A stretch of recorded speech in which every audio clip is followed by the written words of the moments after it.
without a friendly wager, you are going to hunt Rios. I am going to be hunting Rios. We've got to have something along with some spurs or some who. But keep in mind, I'm taking a knife to a gun. Dude, I'll go apples to apples with you. I'll do it with a bow.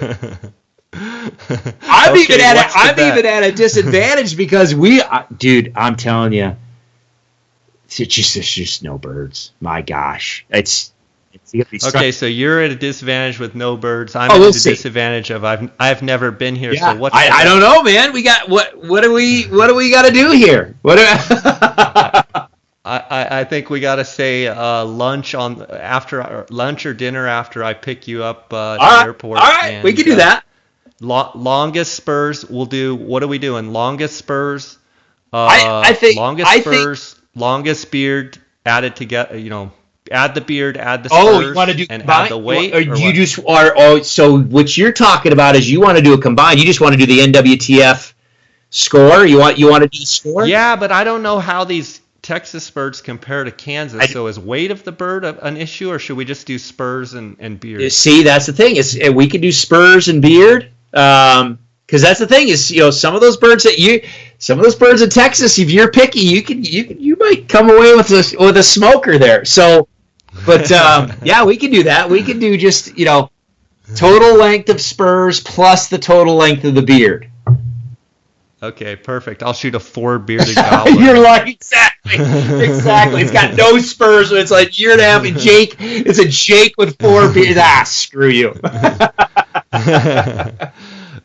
Welcome to the J. Scott Outdoors podcast. Today we're going to have a fun episode with Chris Rowe of Rowe Hunting Resources. Chris, how you doing? Doing all right, my friend. How are you? Good. I've been getting requests almost daily to have Mr. Chris Rowe on the podcast, and so here we are. We're sitting kind of mid-March, and we're staring the Colorado application deadline, April 4th, kind of in the face. And I thought it'd be a great time to get you on with all the experience you have in Colorado and all your archery elk hunting and all your knowledge in general with Colorado. So it's a perfect time to get you on the podcast. But first and foremost, you get any credit card hits on your card from the Arizona draw that's just popped? Oh, of course not. No, I just started applying not too long ago, so I don't have that many points. So no, mine hasn't. I'm always kind of hoping out for that random draw, but no, unfortunately, so far I haven't seen any indication that I got hit. Well, me neither. So that's the way it goes. And I've got New Mexico applications due here on the 22nd of March, and was kind of waiting to see what Arizona did, and so I think a lot of people were.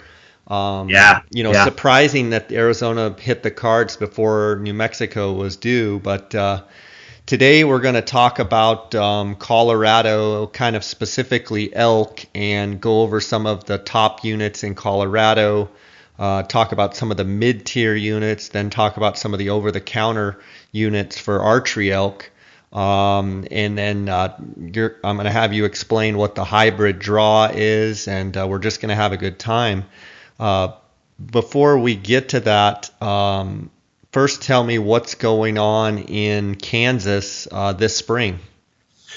In my area, the news is just dry. I mean, we still have not had a drop of moisture. I don't know if some people, apparently it did not hit the national news very high profile, but last week we had historic wildfires blow through, and I think the tally is over 600,000 acres burned from the panhandle of Oklahoma all the way up to literally just out our back door, just south of us here. I mean, just huge swaths of ground just torched. I mean, it was high winds, 30 mile an hour plus winds, and I mean, people lost their all their ranch land, their cattle, their all livestock, their barns, their hay. I mean, there's some people out here hurting, and that's just the people that lost it with the fires. And then some of us that are in this dry land farming belt of Kansas, boy, we're, trying to do rain dances and prayers and fingers crossed and everything else because we need some moisture. My landowner, or a couple of my landowners that I work with, I mean, we put seed in the ground, but you could literally dig probably a 2 to 3 foot hole and not come up with any moist soil. It's just bone dry. So the seed's in the ground, and we're just praying that we start getting some moisture and we get into a better moisture cycle. But right now, it's scary, man. It's dry. That's too bad. That's tough. I hate seeing that. There's a lot of good people out there in that mid part of the country that seems like it's feast or famine. Seems like it's, if it's not tornadoes or fires, hail, hail. It's crazy. So. Well, and the relevant thing about it that people need to think about, either if you're coming out turkey hunting, or if you're planning for deer. For non-residents, deer is a draw, but that draw does not occur until April. So we've got some time to see how things shake out. But, people really need to, if you're coming out and hunting public land, that's one thing. If you're going to come hunt walk-in access, okay, that's all private land, but it's open. But that private land is going to be largely agricultural based. And so you might need to get out here and scout a little bit and find out what that crop rotation is going to be, because it's so dry. We have farmers that are changing what they're planning on planting. So there's some farmers that may have grown a grain crop of some sort in the past. They may be converting their land over to cattle feed, which means, okay, the turkeys aren't going to be there, and your whitetails and other deer may not be there. That's what we're seeing in my area. I mean, turkeys, the Rio Grande turkeys, they will flock up and travel miles up and down these drainages. And so depending on where you normally hunt, those birds may be miles from the properties you normally hunt on, simply because the green crops and the crop rotation is such that all the food is somewhere else. So people need to really start coming out, focusing on their scouting, or at least picking up the phone and calling some of their landowners and just getting an idea of what's going on, just so they're ahead of the curve before they get out here and get disappointed. Yeah, for sure. That could be a huge thing, to be kind of counting your chickens before they're hatched, so to speak, and then show up and everything's changed. And I know that, from year to year things change, so it's important that people look into that. Let's dive into Colorado. Now, you have your Arizona guides license, and are you planning to guide in Arizona, or are you just kind of on a wait and see, depending if you get booked or not? And then if not, are you going to hunt Colorado, or what's your personal plan?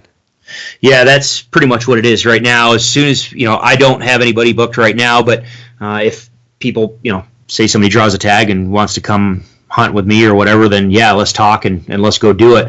So I'm on a kind of a hold pattern for my personal hunt, but given the fact that the archery, and most of the time I'm going to be guiding archery hunters in Arizona, that's kind of what I prefer to do. So because this year in Arizona the season starts later, I have time on the front end, because Colorado archery season starts that last Saturday of August and then runs 4 weeks from there. So this year we start early. I think it's like the August 26th or something like that. Yeah. So I've got time to hunt for myself early season, 1, maybe 2 weeks. And then even if I get booked for Arizona, I'll still have time to get down to Arizona then and start rocking and rolling down there. So I'm still planning on doing my personal hunt, and it'll at least probably be a week, but if depending on what happens with Arizona, I might push it for 2 weeks or so. Where do you stand in your draw cycle as far as points for yourself in Colorado? I know you do a lot of over-the-counter hunts, but I mean, are you standing on a bunch of points, or are you still building? No, I'm sitting at 3 points right now, which kind of puts me on the cusp of being able to draw maybe some of those what we might talk about here in a minute, but those mid-tier units. I burned 12 points back in 2009 and hunted Unit 1. Had a great hunt, killed a big bull, and then built up about 4 points, and then hunted Unit 49, mid-tier unit. And now I'm just now to the point, like I said, I'm built back up to 3 points. I've got about an 80. I'm looking at a couple units, and I've got about 80 to 90% chance of drawing a couple. So I'm kind of toying with some ideas on maybe trying to pull a mid-tier unit this year. If I don't draw, then I'm just going to go straight back to over the counter. But we'll see. We'll see. So let's dive into those top units. It's kind of talking specifically archery elk hunting in Colorado. You know, the ones that I'm familiar with, I've actually been in Unit 61 and 76, but the one I hear about the most is Unit 201.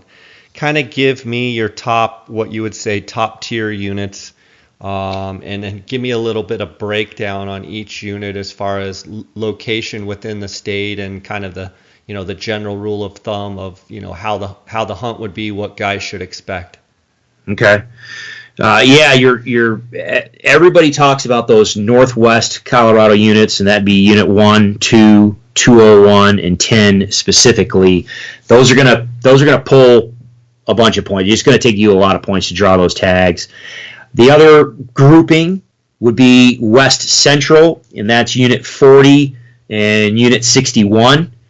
And then like you talked about, Unit 76 always hits the radar screen for people. People for some reason love Unit 76 and talk about 76. So those are the ones.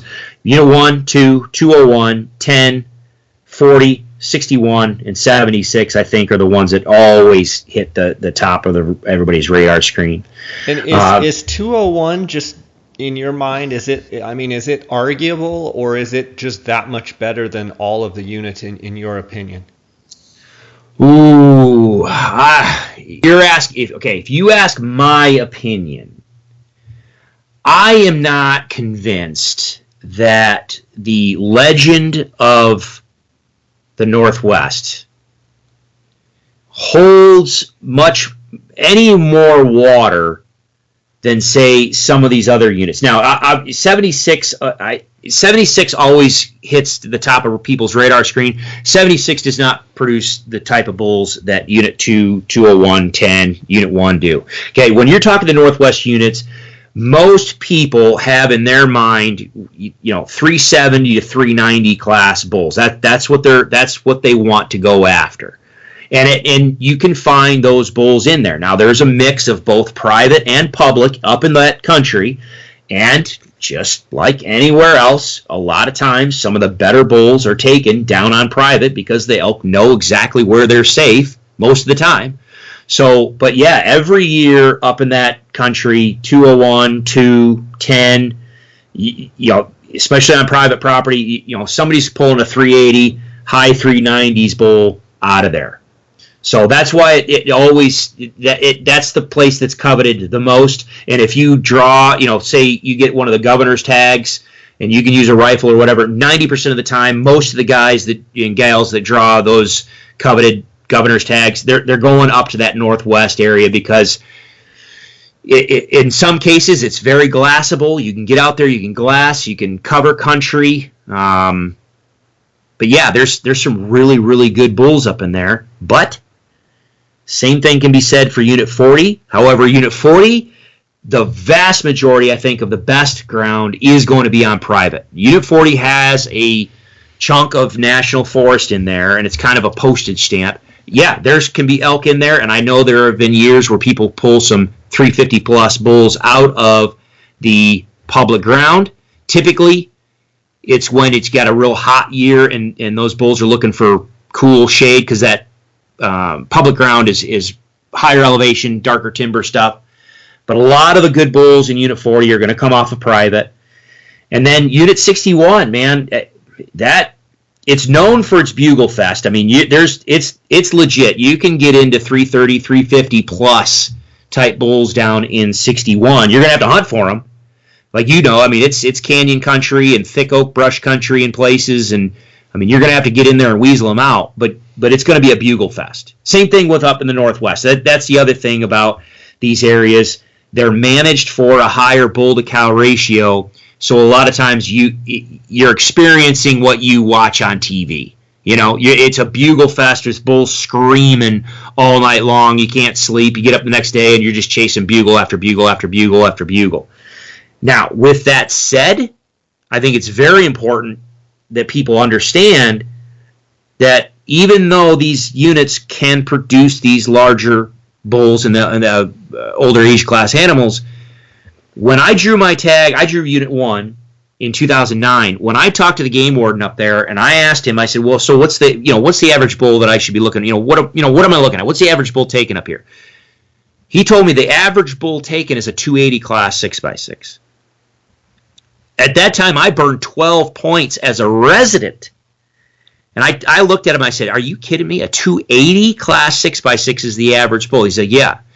Well, when you look at the people and the numbers of people drawing those tags, what you have to understand is for a lot of resident hunters, and I think even probably for the case for a lot of non-residents, if you've hunted Colorado for years and you've hunted over-the-counter areas, and maybe your area, you're hoping for a 3x3, a 4x4, or a small 5x5. If you're chasing year-and-a-half-old, maybe 2.5-year-old bulls, and that's all you ever come away with, one or two, one every 2 or 3 years, you draw one of these premium tags and you go up there, and it's an absolute bugle fest, and the first bull that comes screaming into a call is a 280 class 6x6.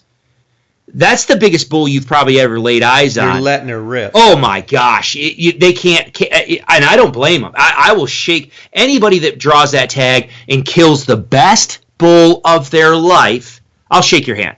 I mean, the opening day of my season, literally I had a bull bugling out the back of my camper all night long. I mean, he sounded like a monster. And first morning, I mean, he was cruising that ridge. I got up. I mean, he woke me up at like 4:30 in the morning. It's like an hour more left, before it's even day. I got out I was like, I'm chasing this bull. And so I just got up, got dressed, got out there, stood in the pitch black and just listened to this thing go.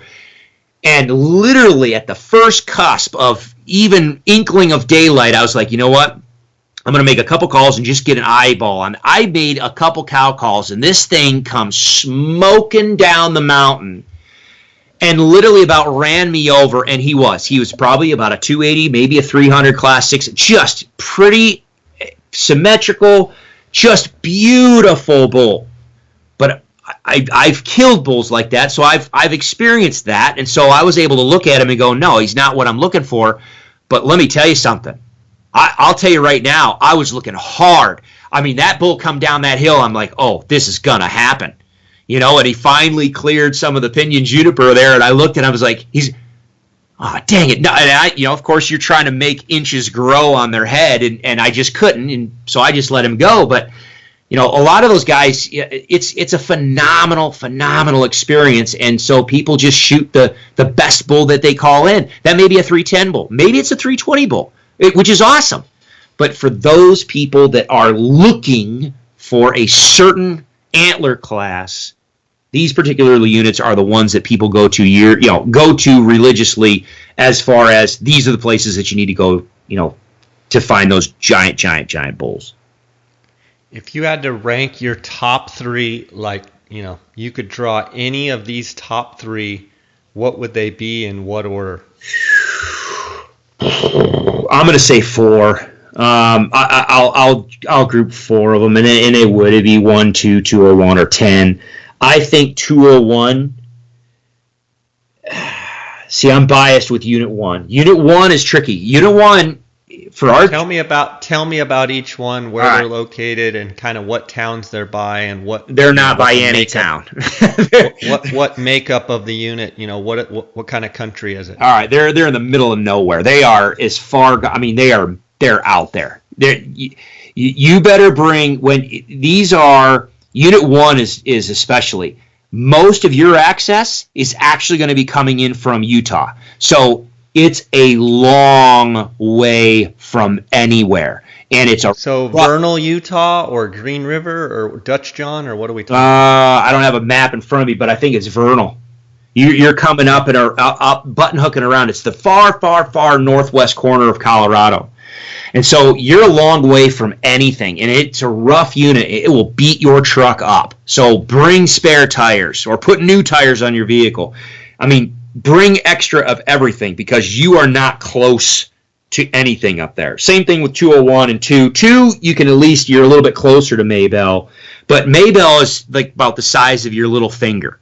I mean, it's got a few resources, but not much. I blew out my truck wheel bearing, and I had to get a flatbed tow truck from Craig 3.5 hours away, I think it was, to tow. It sucked. So, I mean, you're in the middle of nowhere, okay, number one. But Unit 1 is bounded on the east side by some pretty significant river gorge and the Dinosaur National Monument, which there's like, you don't even look across the fence at elk and dinosaur. I mean, they have like a zero tolerance of anybody even flirting with the edge of that national monument. They don't allow any hunting in there, and man, if you kill an elk in any of the surrounding units, and literally it jumps the fence and dies on the other side, good luck getting permission to recover it. Seriously. It's ridiculous. So the elk know that that is a sanctuary area. So on the east side, on Unit 1, it's pretty rough, but then it's bounded on that east side by the river, and then on the west side by the Utah boundary. And the bull that I killed, actually, I watched him walk out of Utah.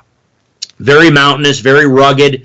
It's lower elevation stuff, so it's very, very rocky, a lot of pinyon juniper. Your upper slopes are going to have some spruce on it, but it's very rocky, very rough country. 201, you start getting in, I mean, it's still, you've got some steep stuff in there. You've got some mixed pines, pinyon juniper. You've got some sagebrush, rolling hills. Same thing with Unit 2. Unit 2, you're starting to drop down a little bit. You're starting to get into some more of those flats. Unit 2 and 201, now Unit 1 has a good mix of public ground, which is national forest, and then a bunch of private.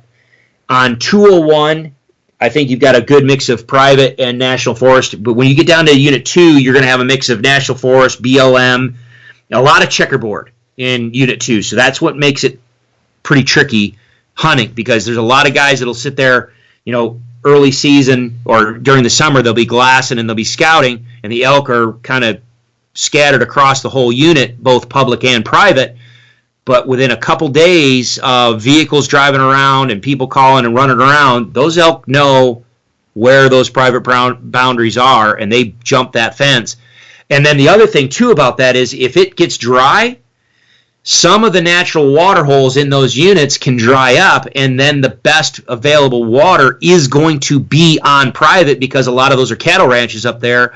They're going to keep the water going on their private for their cattle. Well, the elk are going to go where the water where the water is. So yes, they can be awesome, awesome hunts, and yes, there's a lot of public ground, and yes, there can be opportunities. Just people need to understand there's a good mix of ground. Same thing with Unit 10. So.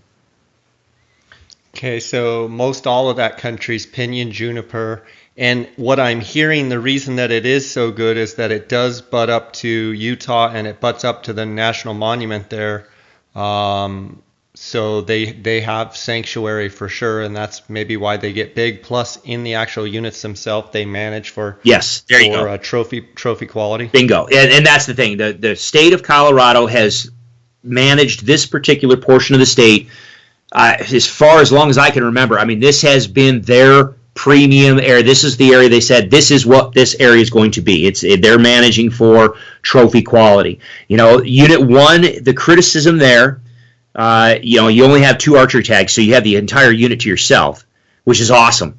The problem with Unit 1 is it is very dependent on what happens in 201, and because on the north end, you get some mixing across the river between 201 and 1, and then on the south and west side of the unit, it's dependent on what happens in Utah. And Utah does not necessarily manage that particular chunk of the country for trophy quality bulls.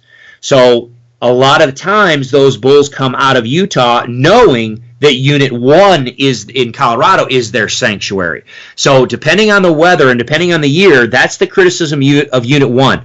The elk are either there or they're not.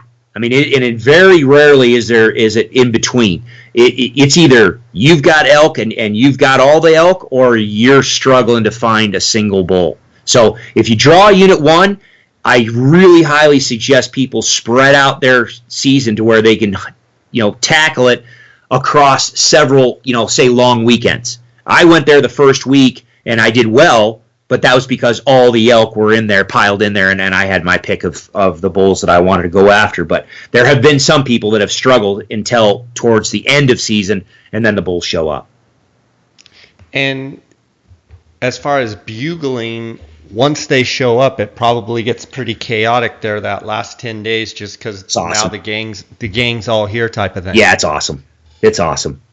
Is it Arizona awesome? Or? Yeah, I would. Yep, absolutely. In some, again, especially if you look at Unit 2, Unit 2 is a big honking unit. 10 is a big unit. So, of course, just like any other unit, any other habitat, there are going to be pockets. Now, there's going to be elk scattered across it, but there's going to be pockets of activity. And if you get in some of those pockets of activity, I will absolutely tell you, yes, it's the same bugling fest that you'll see in Unit 9, Arizona. I mean, it's just... Again, I've got a buddy he comes out here deer hunting each year. He goes up there and he helps out some of the private ranches or just goes with buddies that he knows draws the tag, and he just goes, every year they're just in serious bugle fests. All night long, things are cranking, chasing bulls all day long. Yeah. Same thing with 61 though. 61, the only thing with 61, and like you said, you've been down there, it's an absolute bugle fest in most years, but now you're in thicker cover. You've got to get in there and weasel them out. It's not as easy to sit in glass. I mean, 61's got some good glassing country, but the habitat's so thick is you can hear them on the other side, but you just may not be able to see them because they're in the oak brush and pines. But yeah, they're cranking a lot of times. Would you say 61's better than 40? Or for the public land hunter, by far, absolutely. If you have, I tell you what, if you want to hire an outfitter, if you want to hire, and hunt on private property, Unit 40, there's a couple good ranches. I don't have contact information for them, but I know that there's several ranches that run elk hunts, and they shoot some smokers out of Unit 40 every year. Where's 40 roughly? It is straight southwest of Grand Junction, and it also butts up to the Utah border. A taxidermist friend of mine out of Clifton, Greg Brumfield, he pulls in bulls from Unit 40 every year, and I mean, goodness gracious, there's some giants coming out of there. But again, you're talking about private land, outfitted hunts. Unit 61, just a pile of good public ground in there that people can chase bulls until their heart's content. The thing I liked about 61 is they've got a little bit of everything. They've got some high country, but they've got a lot of that mid kind of oak brush and that kind of country, but it's pretty thick. There's definitely areas that are thick in there of oak brush, but the elk definitely bugle, and I've had several friends that have had that tag and say, it's just a scream fest. Yeah. And then 76, I've been in there before, and it's mostly super high country, all the way up, 13,000 feet, and those big high alpine basins, and you could have 200-300 elk out in front of you, bugling like crazy out in the wide open. 76 is definitely that kind of high country wilderness experience, and it seems as though the other units in the northwest corner, they don't really have that high country experience like 76 does. Correct. And 76 is even higher than 61. Correct. Yes. Yep. So it depends on what kind of experience, what type of habitat, folks want to chase them in. That's the thing. 2,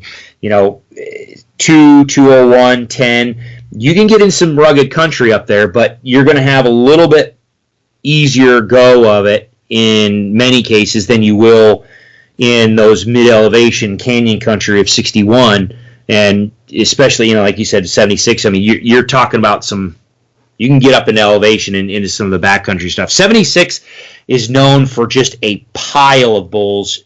It's gotten better over these past several years as far as trophy quality, but I think the vast majority of people I see smacking elk in 76 are shooting those 270 to 300 inch class bulls, because there's just a pile of those, and then there's a handful of decent bulls, big bulls. Yeah, I mean, I will. I'll be the first to admit that, like, 76 gets a lot of publicity, but I think it's because there's a ton of public ground and it's that true wilderness hunt. Yep. But the reality is there's a ton of 5 points and there's a ton of, 260 to 300 type bulls. I mean, shooting bulls over 376 is definitely happens, but I rarely see anything like much over like 340. Steve Wintery's kid Corey shot a big bull there a few years back. I want to say it was like 370. But it, a lot of the high end, even on the muzzleloader hunts, are like high end or like in the 340s. Yep, I agree with that wholeheartedly. But a ton of bulls, from 5 points to 300-inch bulls. And when I was up there, one of the things, if you go right during the middle of the rut, if you're a caller at all, one of the challenges is there's so many bulls that you call and you've got satellite bulls basically running you over. And so I think, like you said, guys that are used to hunting over the counter hunts in Colorado, and then they finally, as a resident, put in for 76, and they have a nice solid 6 that's a 296, which is a great bull, come screaming in after 5 days because all they've had is 4x5s and raghorns coming in. They finally a nice 6 and they shoot it. Yep, absolutely. And again, people think that we're ragging on them. No, I mean, if that's the best bull that you've ever killed, or if that's been the experience was so incredibly epic that you're like, heck yeah, I'm putting this animal on the ground, I'll shake your hand all day long. The only time I get critical is when people, they dump a pile of points, and then they go up there and they only, they shoot a 270, a 280 class 6x6, and then they get done and then they complain about it. It's like, okay, why you're the one who pulled the trigger. You're the one who shot him. You're the one who put in for the tag. You know what you're getting into. Don't complain about it afterwards. If all you wanted was inches of bone, well, then stick it out and go for inches of bone. And if you have to eat a tag, you eat a tag. But if you some of those experiences, man, I'm telling you, I'll tell you right now, a 300-inch 6x6 comes in on any of these, whether we're talking over-the-counter units or some of these lower point units, oh my, it's hitting the ground. It's taking a dirt nap and it's going in my freezer. I'm sorry. So there's nothing wrong with that. And 76 is just a great hunt for those people that want a bugle fest. And they want that upper, that high country experience. I'm looking at the Go Hunt Insider, and for residents, Unit 76 takes 7 points. Okay. For non-resident for archery, it takes 13. Last year in 2016, it took 13 points for non-residents to be guaranteed a tag. The interesting thing in Unit 61, looking at the Go Hunt Insider, 13 points as a resident archery guaranteed, and 20 points for a non-resident. But that brings into play the hybrid draw. What is the hybrid draw, Chris? All right.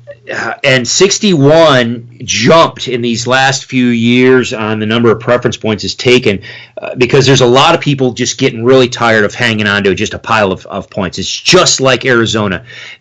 Anybody that's been wanting to put in for the Northwest units, now they're taking 15 to 20 plus points. But there's only a handful of tags. So if you have max points, if you've got 17 points and it takes 20 points to draw, you're always behind. You're always chasing that tag. And so because it's a true preference point system. In other words, not like Arizona, how they changed it to now 5% of the tags can go in a random pool. Well, Colorado's a true preference point system where you have to have that. They were. Okay, and that is why that Colorado developed the hybrid draw system, okay? And my point being is so many people were getting sick and tired of waiting so long, they started going, okay, what's a good plan B? Well, 61 was a good plan B, and so a lot of high point people started putting in for 61, and that's why all of a sudden 61 has jumped. But what the state has done now, and I can't remember what percentage of tags go to it, but if a unit takes 10 preference points or more for a resident to draw that tag, then a portion of those tags are put into a drawing where if you have 5 preference points or more, then you have a shot at pulling one of those premium tags. So for instance, if I'm looking in the regs right now, if you're looking at unit 1, if you're looking at, or that's for rifle, but if you're well, that surprises me. I'm surprised unit 1 isn't even just for archery too, but regardless, unit 1, unit 2, unit 10, 201, 61, okay, those unit. Now there's some other ones in there, but most of them are private land. But any of those units, they require more than 10 points for the pure straight draw. It's going to take more than 10 points for a resident to draw it. There is a portion of those tags now that are set aside that you can put, if you have 5 points or more, you can apply for those tags, and they do another random draw, and you might get lucky and actually pull that tag. So now it gives the lower point holders a chance, but unlike Arizona made it to where anybody, so even with 0 points, anybody has a chance at pulling a unit 9 tag or a 10 tag or something like that. Colorado did not go that route because there were some people that said, no, you have to have some skin in the game. You have to have some equity in this deal. We just don't want some Joe random Schmedley that has 0 points pulling a 201 tag.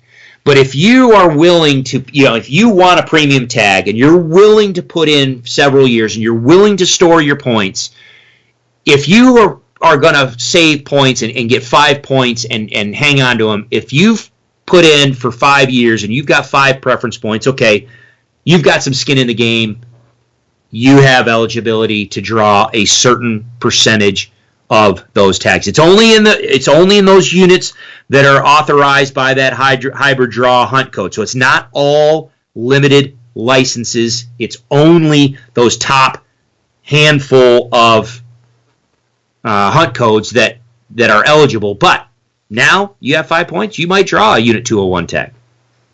So are you saying that as a non-resident I have 17 points that I should put in for unit 201 as my first choice?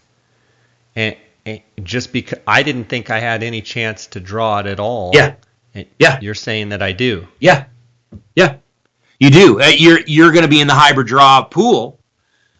But yeah, absolutely. You absolutely can put in for that tag and you might get drawn in that hybrid draw. Now, if you draw that tag, okay, well, that's your first choice, which means you purge your preference points. You pulled your List A license, you pulled your first choice, boom, done. So they'll cancel out your preference points, but you drew the stinking tag. So yeah, absolutely. Right. You have a chance of drawing 201 by putting in for first choice on that. And if you don't draw, you get another preference point. Okay. Let's talk about, we've talked about the upper end units. Let's talk about some of the mid-tier units and maybe explain what you're going to classify, why you're going to classify them as mid-tier. In my, when you and I and others, I remember you talking with other folks in Arizona about mid-tier units. You were kind of talking about mid-tier units based off of, what the antler quality was or age class was. For Colorado, I kind of changed that a little bit. And when I say a mid-tier unit, I'm talking about preference points. So there are a pile of units across the state that are limited draw that for the average guy is going to take 2, 3, 4, maybe 5 points to draw that tag. They don't take many preference points at all, but man, they can be absolutely incredible hunts because typically, if they are limited draw and they take a few preference points to get, they are managed for a little bit older age class or a little bit higher bull to cow ratio. Some of them, if I just going top to bottom, north to south, if you go down along, say unit 20, 38, 39, 391, 461, 501, 49, 48, 84, 80. I mean, a lot of those units that take you just a handful of points, man, they can be an awesome hunt. I drew as a resident. I hunted Unit 49 a few years back. People can watch that on YouTube. But I killed a decent bull in there. But it was awesome. It was a great hunt. It's got, I mean, some of these units have everything from the highest to high country down to lower elevation stuff. It all depends on what you want to hunt, but there's such a mix of units across the state that seriously, and seriously, there's a lot of people that are in that no man's land. They might have, say, 17 points, like you, 17. They've got 17 points, or they got 15 points, or 12 points. They're like, goodness gracious, it's too many points to dump on some of these lower point units. But I'm still not drawing my high point units.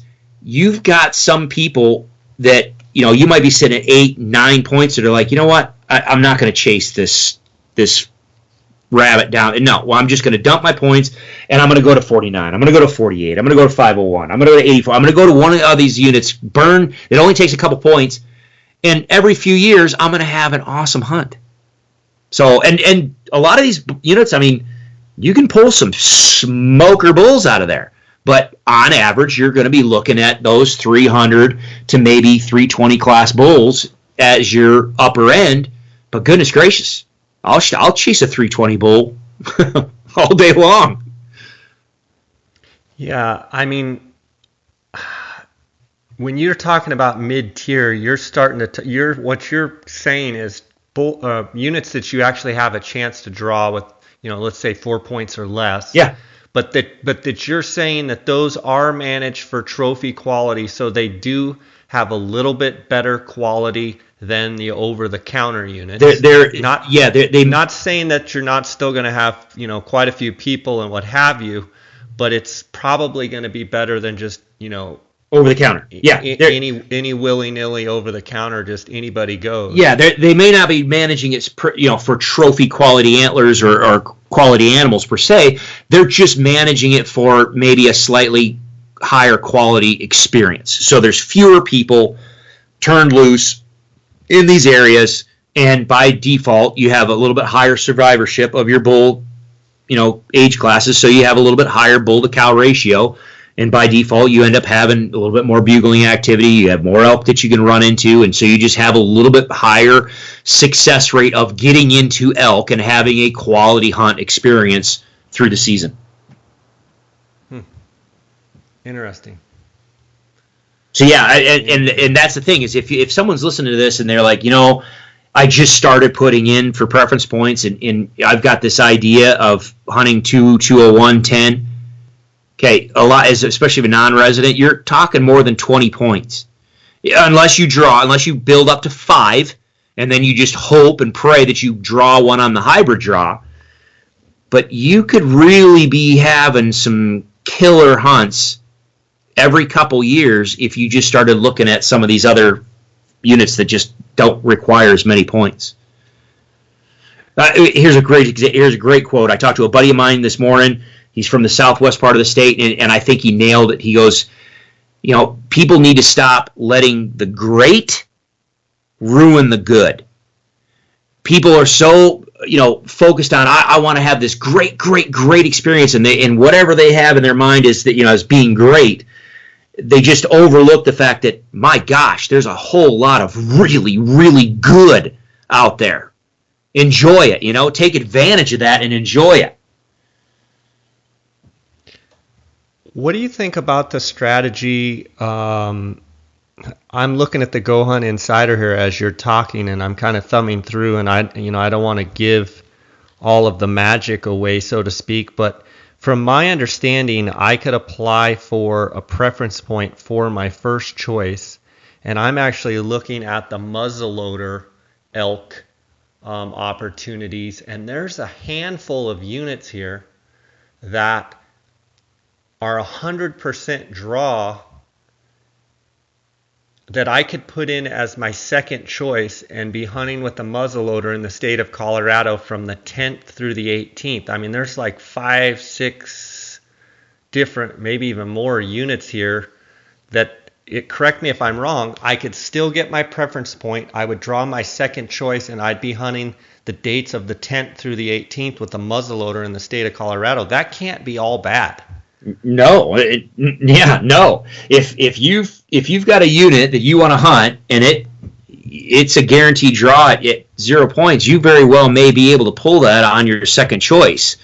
So yeah, if that's what you want to do, if you just have, and quite honestly, this is what I would say, if you have 0 to 4 preference points, then that's what you probably should do. Well, you can put in for a preference point. Well, let me see.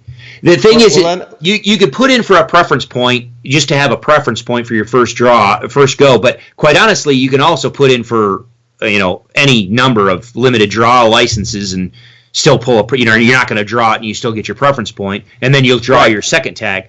But if you so what you're saying is, I could do archery, I could do muzzleloader. I just thought it was pretty interesting that there's opportunities here. Yeah.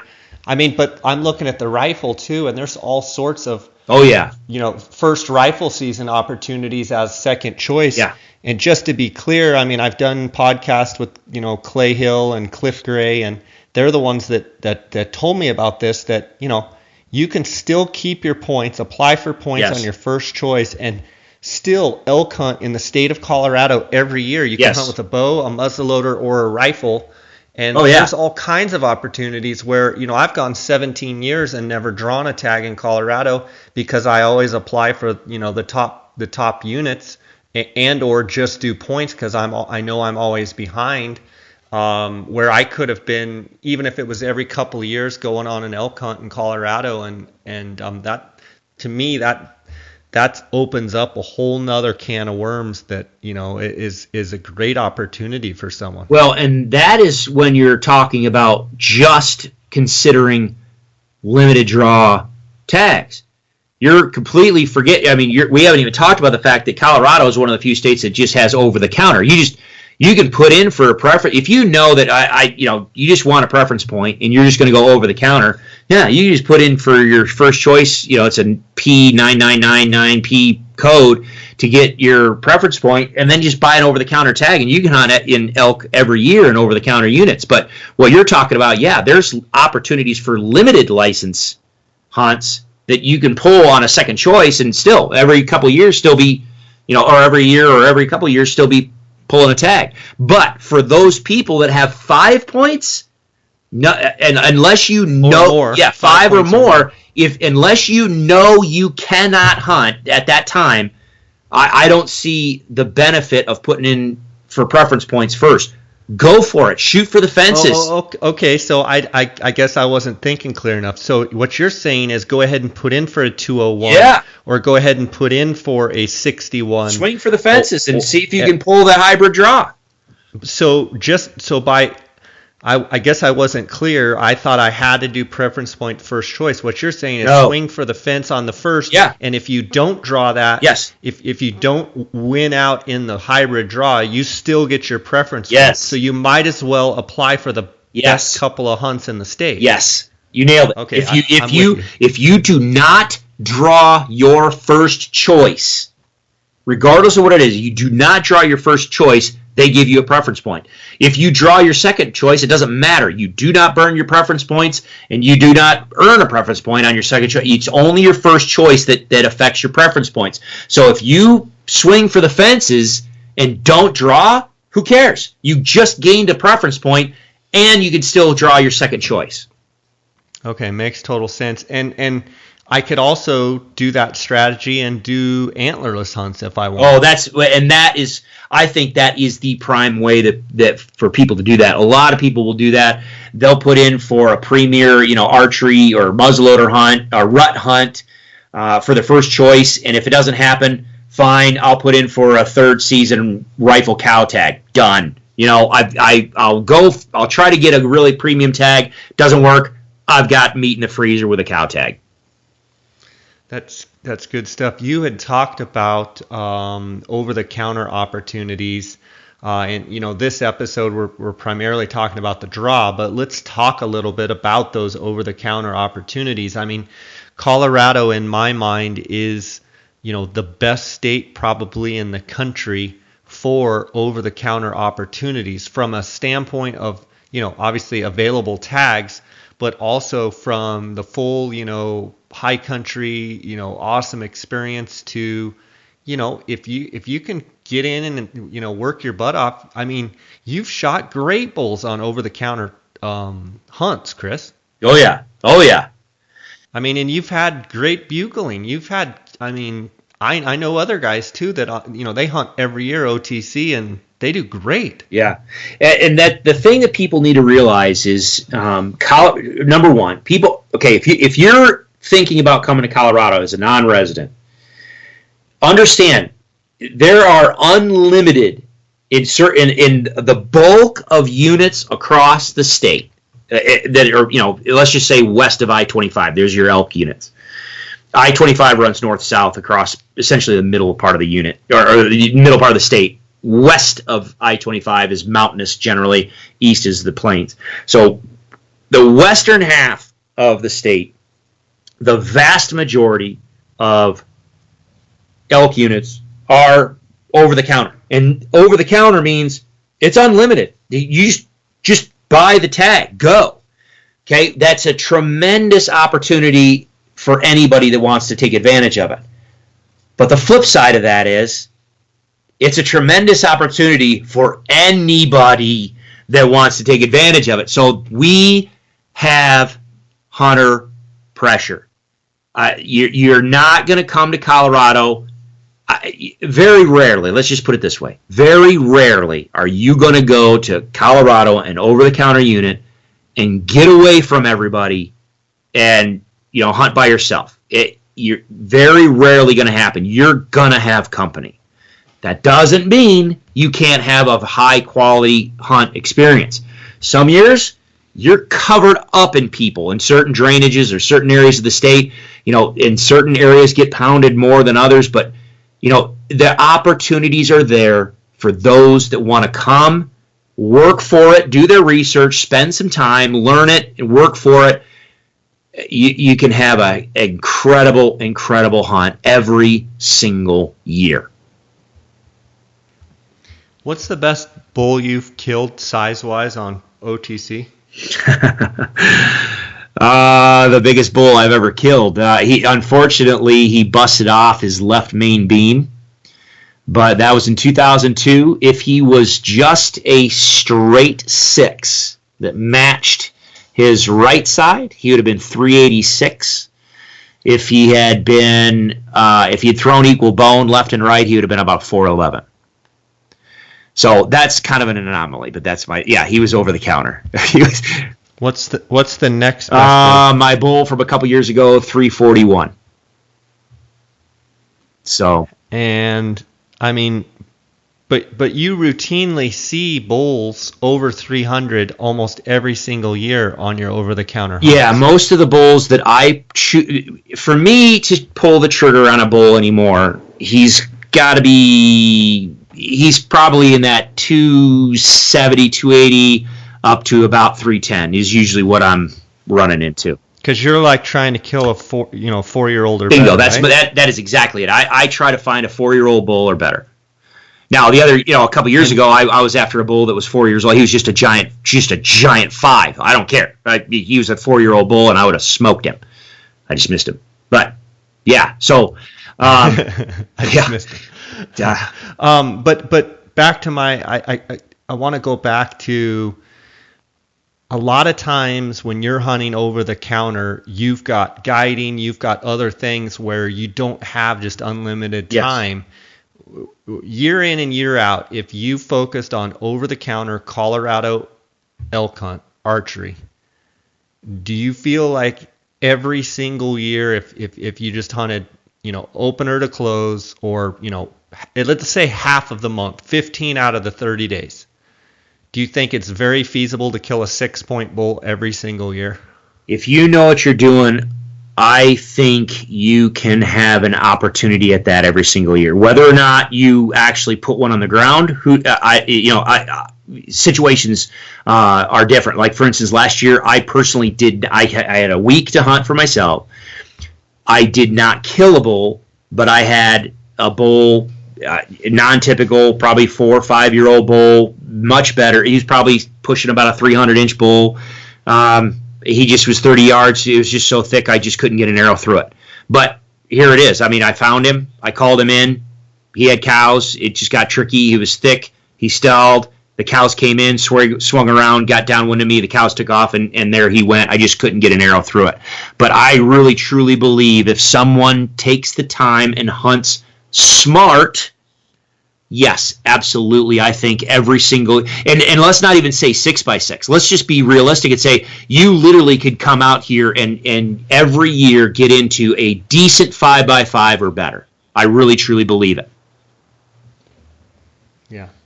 I mean, residents that live there, I mean, that have the time to hunt, I mean, there's no reason that they shouldn't, probably be able to kill a 6-point bull every single year if they have good skills, right? I mean, it just seems like that it's a target-rich environment, and during the week there's way less hunting pressure, and it's a liberal season. It's 30 days long. I mean, that's one of the longest seasons in the country.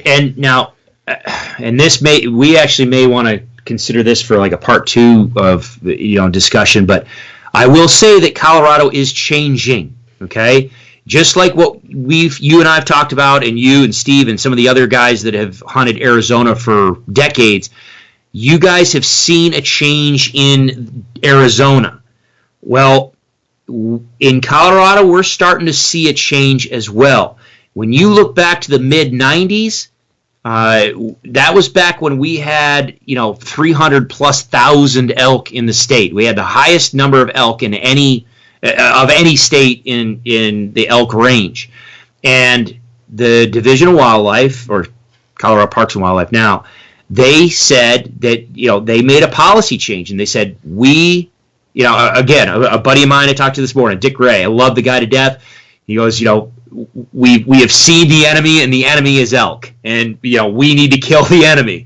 And for about a decade, and still to this day, I'll touch on some of these units here in a minute, but the agencies really identified that, okay, we need to reduce the population. And so there are a pile of units throughout the interior part of the state where people can actually buy 2 elk tags. You can actually have 2 elk tags in your pocket in September. You can have an either sex or your bull tag, and you can also have an antlerless, a cow tag, in your pocket as well. So you literally, if you just want to fill the freezer, you can come out and say you want a trophy hunt, but dang it, I want to fill the freezer.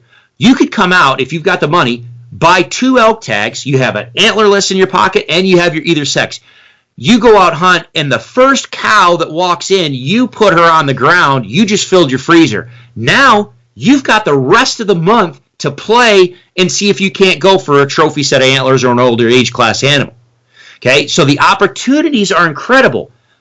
But over this past decade, or now we're probably pushing, probably closer to 15 years now, we've pounded the bejeebas out of our elk. And so there are places in the state where, for a variety of reasons, either the elk population is lower, either it just pure numbers, or you're going to find elk are holed up on some more sanctuary areas more than they used to be.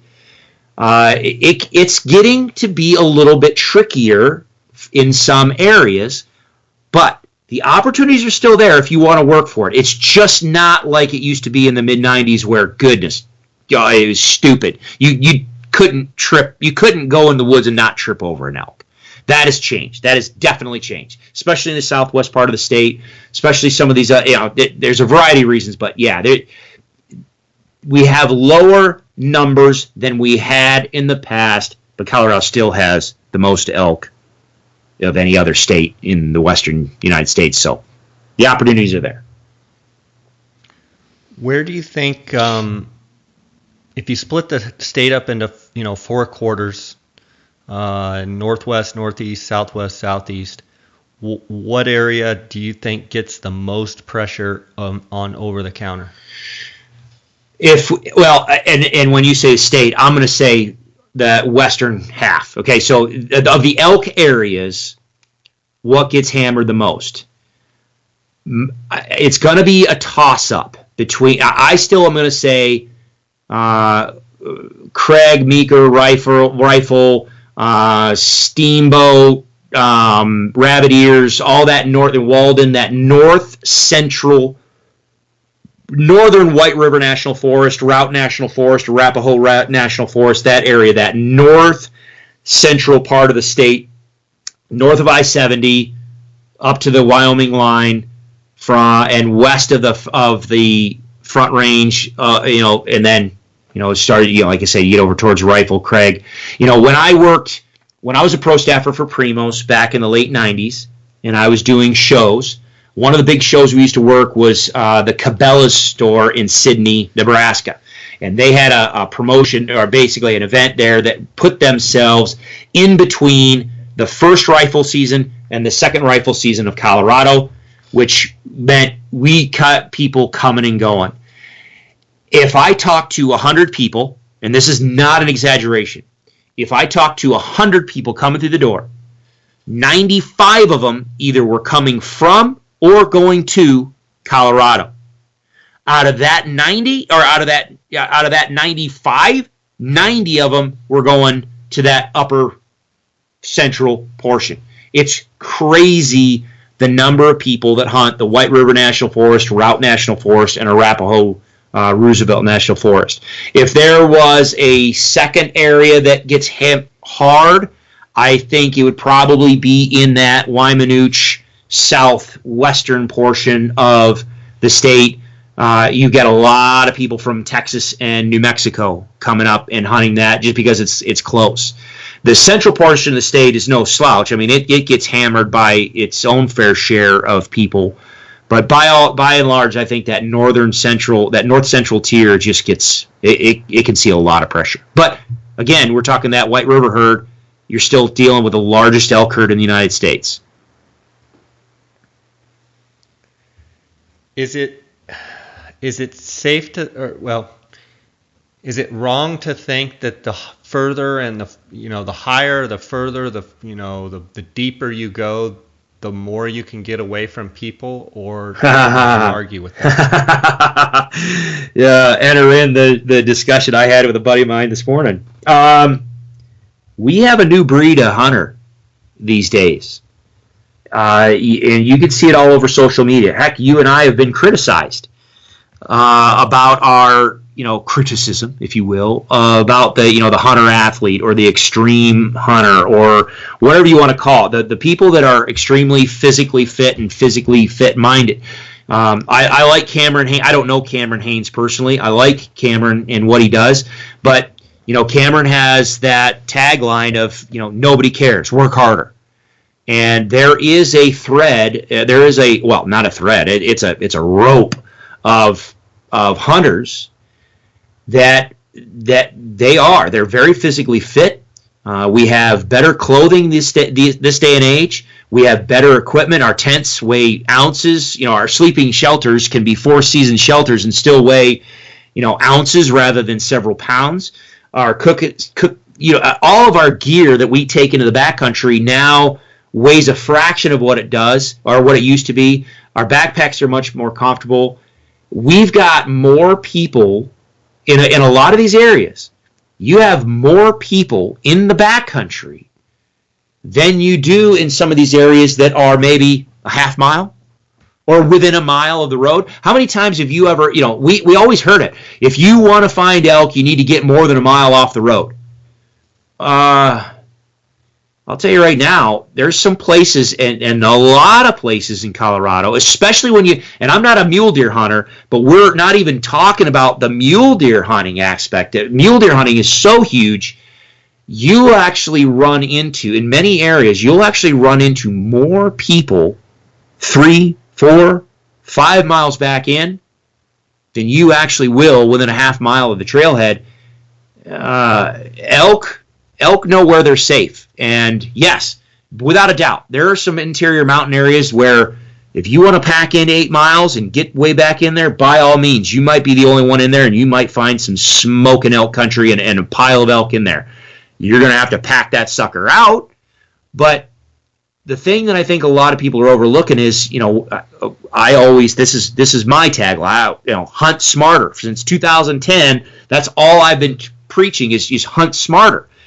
I think a lot of people are doing themselves a disservice by just hiking to get back in rather than hiking to hunt where the elk are. And some people, I think, would do very well starting at the trailhead, especially if you're just starting out and you're just learning an area.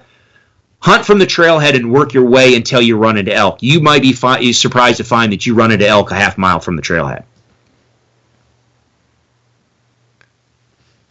Thought you were going to say that. Well, I mean, it's the reality. I hate to say it because that's the case. I mean, typically, some of the areas where I worked on the elk study are a long way back in, and they're up in the upper basins. And we used to find 200-300 head of cows and calves and a bunch of bulls, and they would stay up there into the whole summer, and they'd be up there hanging out just happy as can be until the weather pushed them out. Now, I saw it in my high country camp. I'll be first to tell you, I've been spoiled. I've hunted my high country camp now, I think probably, I'm guessing, just roughly maybe 2008. Or 2009, something like that. But anyway, or after that. But I've had the pleasure of hunting my high country camp and very rarely ever seeing a person. Well, that changed these past couple years. Now, I've got multiple groups hiking the ridges, hiking the valley. I mean, they just push the elk completely right out to where my high country camp now is not what it used to be. The elk are gone. They're just not there anymore. And so I'm forced with this, the scenario of, okay, I've got to find a new primary area because the hunting pressure has increased to the point where the elk have shifted. They've moved. So the elk are smart, man. They are smart, again, I could talk a long time about this because it dovetails in with us pounding the bejeebus out of all these cow hunts. I mean, the Division of Wildlife wanted to reduce cow numbers, and so they opened up all these cow tags. Well, people find where the easy cows are, and they kill all these easy cows. The cows that survive are those cows that know where to get away from danger. Well, cows give birth to a cow calf. That cow calf is going to follow its mom across its home range for a full year or more, or it might stay its entire life with its mother. Well, it's going to learn where those safety areas are, those sanctuary areas are. And then when it has a calf, if it's a cow calf, that little cow calf is going to follow its mother and its grandmother back to these areas. Well, there's these pockets of sanctuary areas where they never get touched. Maybe it's private. Maybe it's like for instance, the Northwest, you got a national monument that doesn't allow hunting. Maybe it's private property. Maybe it's a different unit, whatever. They've got these sanctuary areas where they know whatever hole they crawl into, that they know that they can get away from people. And all of a sudden, now things get really, really tough to weasel out where these elk are. I mean, there's so many things we've got weather we could talk about. We've got the habitat changes we could talk about. The hunting in Colorado is definitely becoming more challenging for more people, and it's just because elk are really, really smart, and they know how to avoid people. And sometimes they avoid people by going where people just walk right by. Yep. I hear you. Makes perfect sense. I mean, they learn where to go, and if those high alpine basins where they're very visible, where they've had a free run of it for years, and now guys are more fit and can last in there longer because better gear, they're forced to go somewhere. I wonder if the hunting on private property has gotten that much better because of the guys hiking all over the world and being able to stay in the backcountry longer. I wonder, it'd be curious to see if the private land hunting, if guys are reporting that these elk are just flocking onto the private. Well, we know that's the case in some properties because it has been a point of consternation for if you look at Colorado in a regulatory and a policy standpoint, Colorado also provides landowner vouchers. Okay, so if you are a landowner, this is a big discussion, but if you're a landowner, if you meet certain requirements or criteria, you can get essentially a guaranteed tag. All right. In the past, the problem was that guaranteed tag was transferable and it was open unit wide. Well, what some of these landowners learned was, well, geez, Pete, I've got, say, 5,000 acres. I can pull a handful of these landowner vouchers. I'm not going to let anybody hunt my property, but I'm going to sell these landowner vouchers and let people hunt on the public. Well, now you just increase the number of people that are on the public, and those public land hunters that are already in there are seeing all the elk on the private, and then all of a sudden, well, it became this huge mess. So part of that discussion became, what's going on actually on these private parcels? Well, one of the big things is these private properties became gigantic sanctuaries, and even if they hunted, say a ranch hunted the property, most ranches are going to hunt it very sparingly, and they're not going to create a lot of disturbance. You might only have 1, 2, 3, 4 guys and gals in there hunting. There's no real disturbance, and so the elk never left. And so, yeah, there was in some of these units. I'll tell you right now, you can watch them. Again, my high country camp butts up next to. There's a very easy access down the valley to a very large chunk of private property. Usually it used to be like September 1st through the 5th, somewhere in there. The elk are just going to drop down, they're going to hit in the private, and they're just not going to come back out. You can literally sit across the fence and just watch hundreds of elk run around, big bulls, chasing cows. It's like the Serengeti, and you just nothing you can do about it because they only hunt a handful of people in there.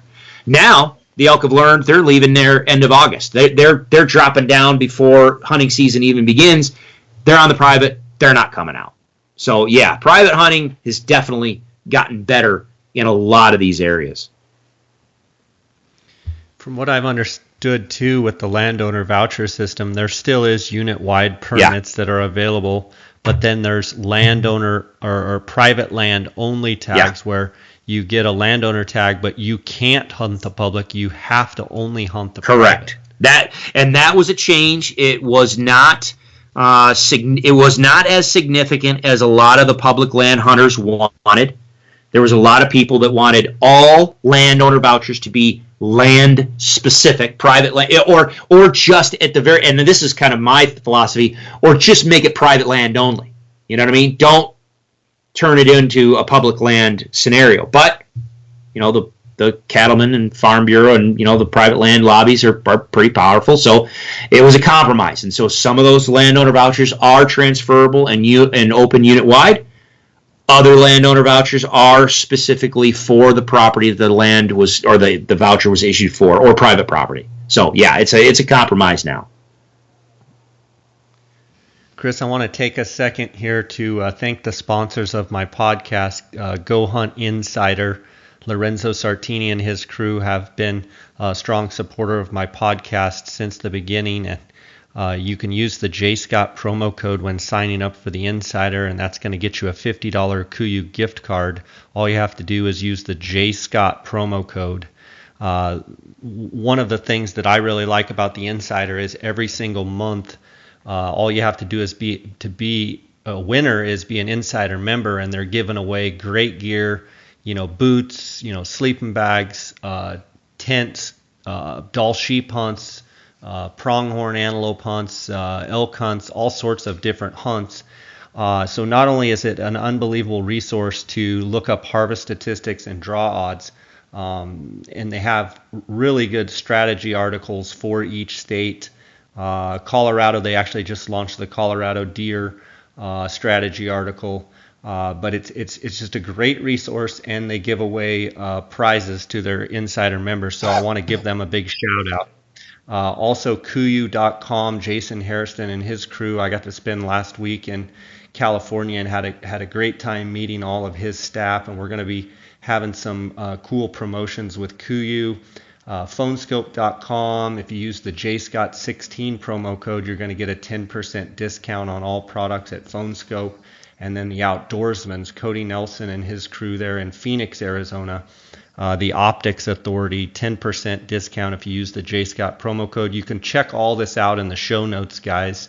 But without them and without you guys, the listeners, this podcast wouldn't be possible. And I just want to thank the sponsors and thank the listeners. Chris, I want to. We've covered a bunch of ground on this Colorado draw. I kind of want to ask you fast about sheep. You actually drew, I believe, a sheep tag in Colorado, and you also harvested, I believe, a mule deer, like a pretty darn big mule deer with your bow. Was that on an OTC with your bow, or was that limited entry with your bow for mule deer? Well, mine was limited draw because all mule deer tags in the state of Colorado are draw now. Yeah, I apologize. So, yes, that's correct. But it was on a low point unit. I only burned, Jay, I don't remember, but it was just a couple points. Was that a buck that you had seen and knew about, and so you put in for it the next year? Yeah. If folks want to watch it, it's on. If they go to my YouTube channel, they can. I've got the whole video on there to watch it. The long story short is it was in my high country elk camp, and the year before I'm sitting in my tent. I'm not a big mule deer guy. I love looking at big mule deer, but I'll walk right straight past a big muley to go after 280 class 6x6. I don't care. I love elk. So when I'm but again, you see a big mule deer, you kind of take notice. And so I'm literally sitting in my camp during midday. I sit up and I look on the ridge above me, and there all you see is just antlers. And I put the binocs on them, and I mean, these things are giants. I mean, giant bucks. And I was like, oh my, that got my attention. So the next year, I gambled and I said, you know what, I'm gonna put in. I'm gonna get my, burn my points. I'm gonna try to draw this tag and see if I can come in. Well, sure enough, I drew the tag. Go back in. Well, yes, elk were on my radar screen, and that's what I was gonna hunt. But there was this one buck, this one non-typical, that was just an absolute giant. That I was like, man, if I can find that buck again, that's the one I want. Well, after a couple days of elk hunting, all of a sudden, my buddy and I, we walk over the hill, and this 200-plus inch non-typical muley is feeding out in the broad daylight like 300 yards from camp. And so, me, being a rookie, I go down there. Well, it was him and I, hand signals, we hadn't practiced, blah, blah, blah, miscommunication. I walked up, and I actually bumped this buck and blew him down into the timber. And literally, just like in a lot of you big mule deer fanatics, you get one opportunity sometimes, and that's it. And sure enough, this buck blew out of there and was gone. And so I spent the next, week, 2 weeks, or whatever it was. I spent some time then, had to leave for meetings, came back looking for that deer, couldn't find him. Well, one day peeked up over another ridge into an adjacent basin, and found my buck that had a couple other smokers with it, and my original plan was to put him to bed, come back the next day and make a play for it. But as luck would have it, all of a sudden I sit there and watch where they're feeding, and I mean the situation was too perfect. I bombed in after him and just made it best shot I've ever made on any animal. Just smoked him. He ended up being mid 190s. So yeah, he's velvet buck. It's awesome. The whole thing's on video. You can watch it on YouTube. It's awesome. That's at Roe Hunting Resources. Yeah. If you just go to YouTube, just look up the Roe Hunting Resources. It's the high country, hunting high country mule deer or something like that. It's the only mule deer video I've got on my playlist. So, yeah. And then And then didn't you draw a sheep? Yeah. One thing about Colorado, we have Colorado has a very diverse population of sheep, some from the high alpine all the way down into some low canyon country. I drew that tag, I think, if I remember right, it was like 2004, maybe, 2003, 2004.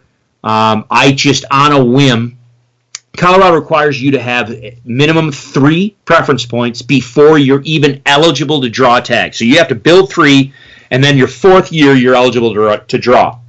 However, there are people that have put in 40 years and never drawn a tag. Well, I lived outside of Colorado Springs.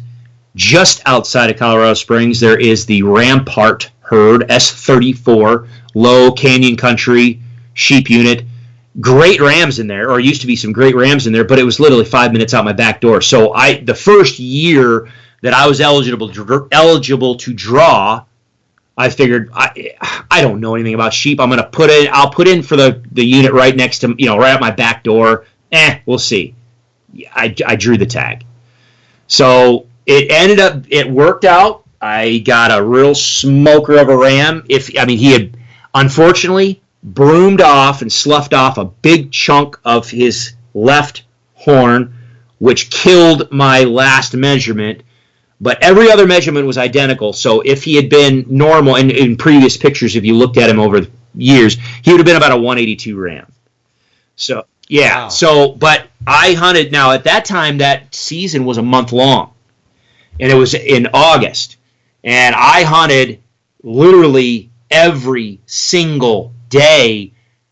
This is where, again, sheep are just the same. And in this particular, I have video of my ram with all his other buddies literally bedding on some residential house's back concrete patio. They were down in town eating the irrigated bluegrass of some guy's yard. And they spent the entire season in city limits. I couldn't go after them. I couldn't chase them. All of a sudden, I'd kind of given up.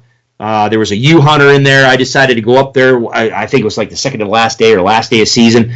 I decided to go up to help the ewe hunter, and literally in my binoculars while I'm watching the ewe hunter, all of a sudden I see a band of rams all of a sudden pop up on the public, and I was like, it took me a minute. I was like, oh my gosh, there's a rams, and they're on public. It was just a mad scramble off that vantage point, and lo and behold, one of the rams was one of the ones I had an eyeball on, and it came together, man. I was lucky. And then the next year after that, I put in for a U-tag in the same unit and drew the U-tag.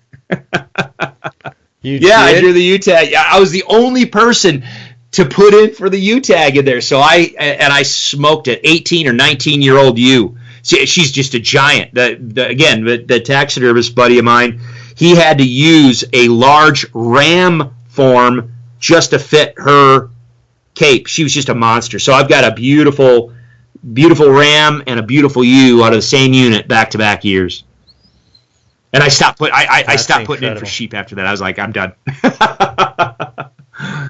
That is unbelievable. And then I drew my goat tag like 3 years after that, so people were like, you got to be. That's why I told them, I said, I'll never draw a moose tag now. I've already burned my luck. Where'd you get your goat tag?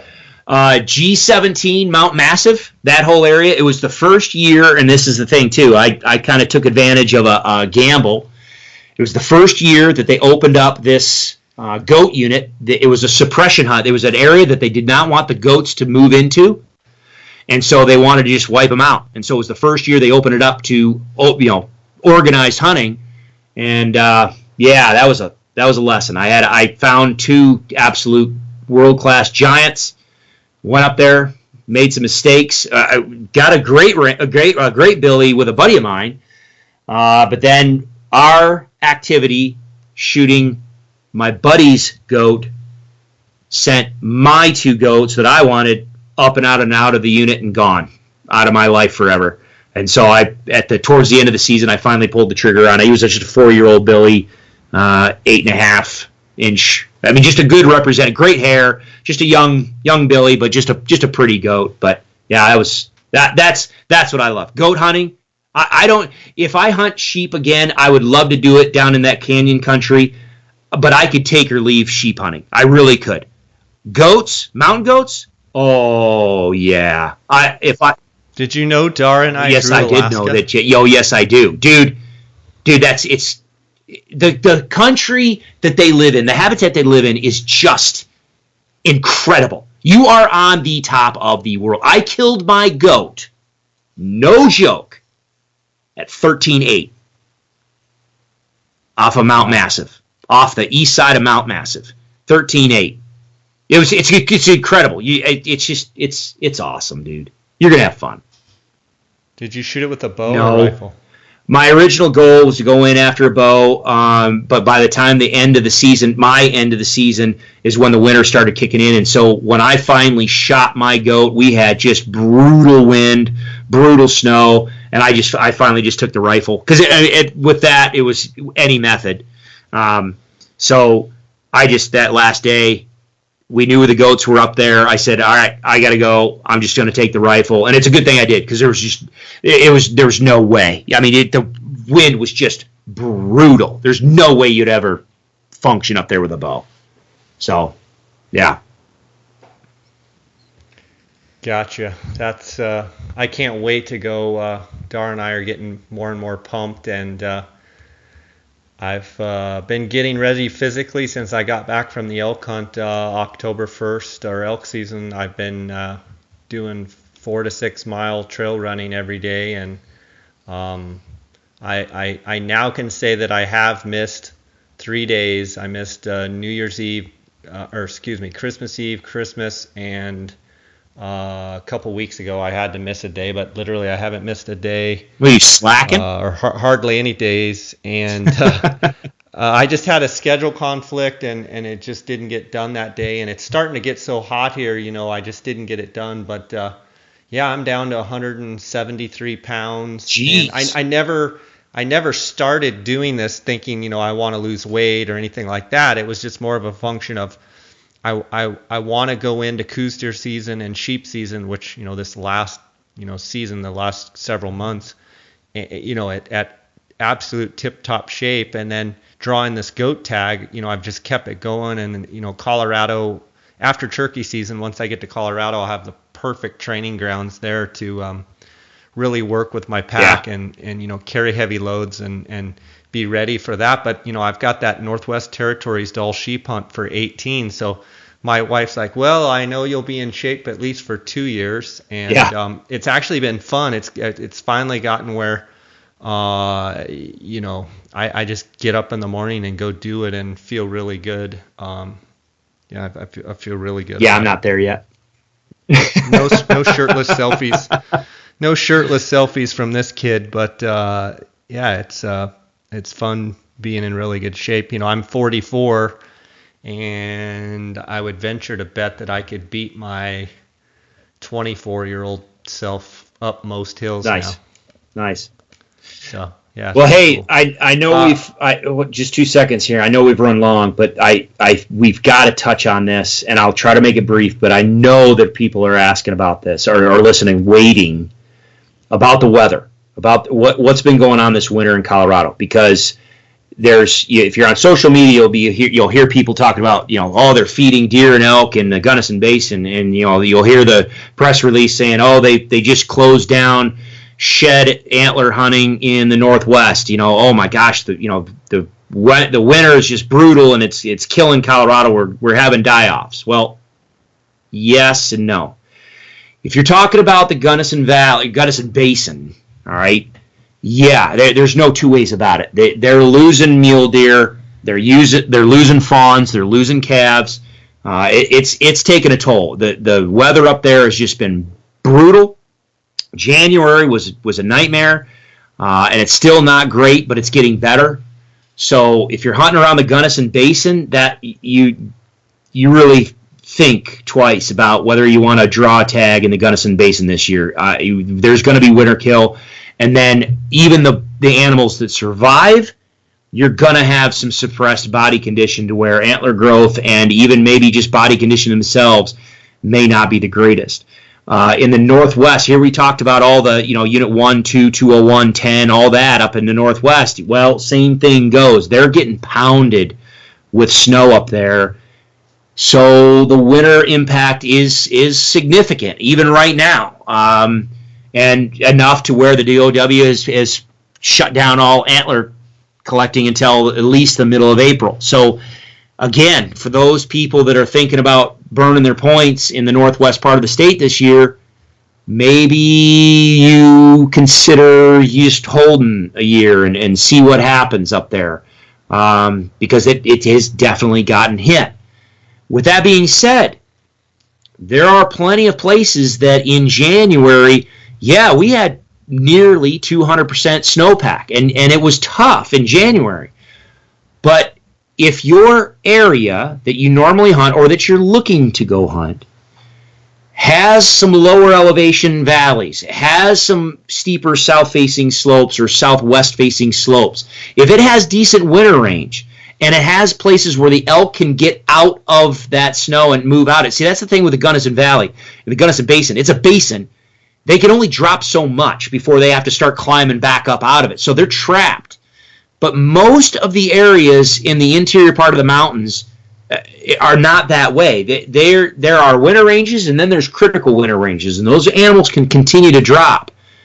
Yes, it was bad in January, but as I look right now at the snowpack and the SnowTel data, and talking with friends around the state, a lot of places the snow is turned off. It stopped snowing in February, and now it's just getting warm, and most of the south-facing slopes, west-facing slopes are burned off. They're turning green. So things have definitely shaped up. So if you normally hunt an area that has the ability for those animals to get down and out into low country, my guess is most of them are going to be fine. We had a lot of rain last fall that created a heck of a lot of food and forage and feed going into the winter. Their body condition was great going into the winter. So yeah, January was tough, but this spring so far has been pretty mild. And so we'll see what ends up going on in April and the rest of this month, March and then into April.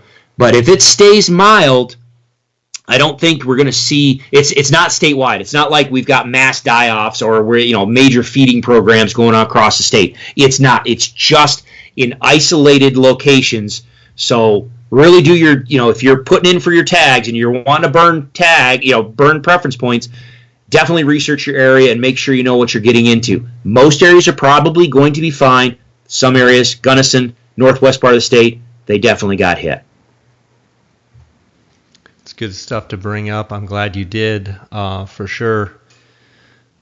Did you know Dara and I are doing a turkey hunting seminar on March 21st, which is tomorrow night in Phoenix? Yeah, you guys do that all every year for Desert Christian Archers, right?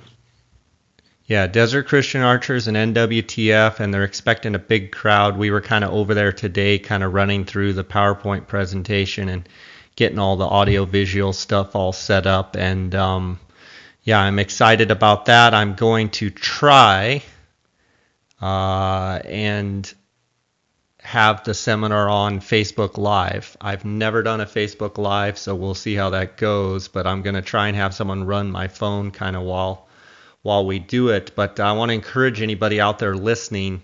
You can, let's back up. We're doing a seminar. Dark Holborn and myself are doing a seminar. It's at Calvary Church. That church is lets Desert Christian Archers, do their seminars there, which is awesome. And it is on the west side of I-17. It is between Cactus and Thunderbird on the west side there. Doors open at 6. They're asking it's free admission, but brings a couple cans of non-perishable food items if you can, some canned food. They give that away and to homeless shelters and such. And we're going to be doing a video presentation for about 25 or 30 minutes, have a bunch of different videos, and then we're going to do a question and answer session afterwards. Also, they are raffling off a Gould's Turkey Hunt with Colburn and Scott Outfitters, and GouldsTurkeyHunt.com are kind of our sister companies. The Gould's Turkey Hunt in Sonora, Mexico, they're raffling off a hunt. So if you're interested, $10 a ticket. You can buy as many tickets as you want. You can go to desertchristianarchers.org and buy tickets. You don't have to be present to win, and we're also going to be selling them at the seminar tomorrow, and then at the end of the seminar we're going to be drawing for the winner, and that is for a 2018 hunt. If I have availability and can squeeze that hunter in 17, that's a possibility. You don't have to be present to win. So if you're interested in a Gould's turkey hunt for $10, you can be the lucky winner and get your name drawn. And so I just want to encourage people to go to desertchristianarchers.org and buy raffle tickets. Get a hold of me. I'm going to be there. Obviously, any listeners, if you're going to be there at the seminar, make sure to look me up either before the seminar or after. I want to greet all of you guys and say hi. And it's going to be a fun time.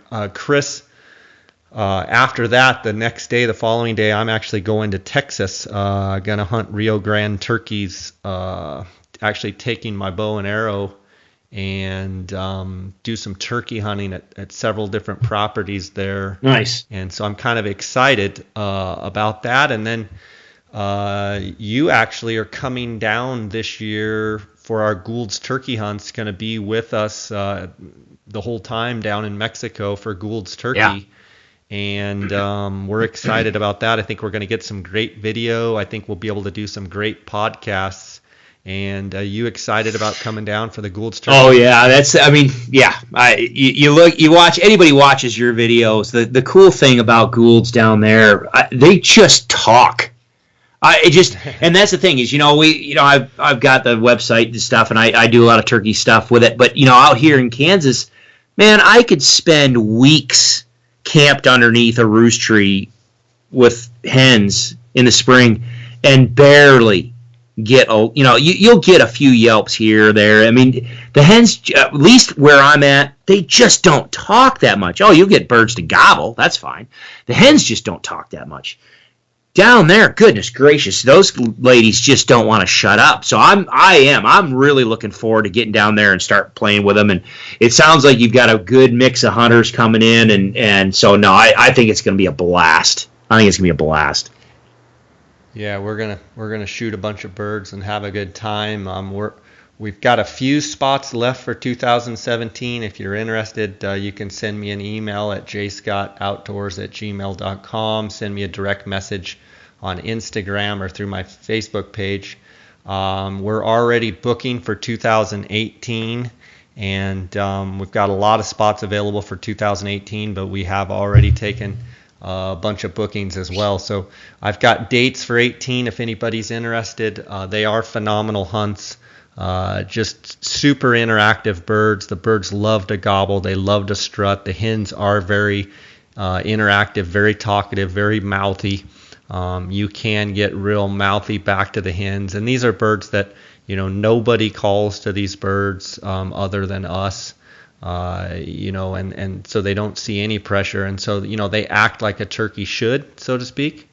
In my opinion, they just act like a turkey. And as long as you sit still and have, fairly decent camo pattern and, don't move, you can get them to come, 5, 6, 7 yards from you. We've got a lot of great video at, point blank range, just yakking in our face. So it's a lot of fun. I'm excited to have you down there to get to see it, because it's just, as I go through Gould's turkey footage from years past, it just kind of blows me away of how good it actually is down well, there. And the funny part is I know one of the hunters that booked with you, and I mean, he's just jazzed. He's like, oh my gosh, Chris Rowe, J. Scott, I'm gonna be down. I'm like, dude, we sound way sexier on the podcast than maybe we are. But no, I think it's just gonna be a fun time. You know what I mean? I'm not. We're gonna slay birds. I mean, there's gonna be death and carnage. I'm just gonna tell you that. But feathers, and there will be death. But it's gonna be the most fun kind. It's just gonna be a good trip. I'm looking forward to it, man. Yeah, I think we've got upper 30s, close to 40 birds to harvest, and so it should be a great season. I'm looking forward to it, and it'll be fun to get you down there. So we'll have a lot to talk about. We'll probably be able to do some great podcasts on location from Mexico, and so I'm looking forward to that. I want to thank you for spending time with us today and sharing your knowledge on Colorado and all the you've just done so much in that state, and you do so many seminars, and you've just got to, you've shared your knowledge with a lot of people. And then the roe hunting resources, I get lots of people responding to some of our prior podcasts and just how much they love roe hunting resources. I want to end by giving you a chance to let people know how they can reach you, how they can find you, and what have you. Yeah, we're all over social media, and the website everything is Roe Hunting Resources. So the website Roe ROE huntingresources.com.